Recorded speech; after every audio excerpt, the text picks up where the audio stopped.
Hey guys, আপোনালোকে কি কৰি আছে? আশা কৰিছোঁ ভালে আছে। চাওক, আমি বৰ্তমান টাউনতে থাকোঁ, তথাপিও আমাৰ ভাতৃ কেৰেলা চাওক, পূৰা গাঁও হেন অনুভৱ। চাওকচোন, কাৰ কাৰ ঘৰত আছে কমেণ্টত জনাবচোন।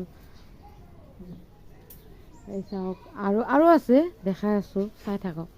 এইটো দেখিছে গাইজ, সেইটো চাওক কি ধুনীয়া, পূৰা একেবাৰে মজা। এইটো ইফালে, এইটো তাৰপিছত এইটো, আৰু সৰু সৰু বহুত আছে। আৰু ইফালে চাওকচোন, ইফালে চাওক, এই চাওক, এইগিলা সৰু সৰু, আৰু ইফালে দিও আছে। এই চাওক দুটা, এই চাওক,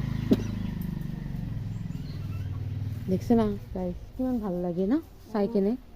চাওকচোন আপোনালোকেও চাওক, পূৰা এনেকুৱা লাগে যে গাঁৱৰ ঘৰত আছোঁ কিজানিবা। এইটো চাওক, দেখছে কি মজা, আজি খাব লাগিব।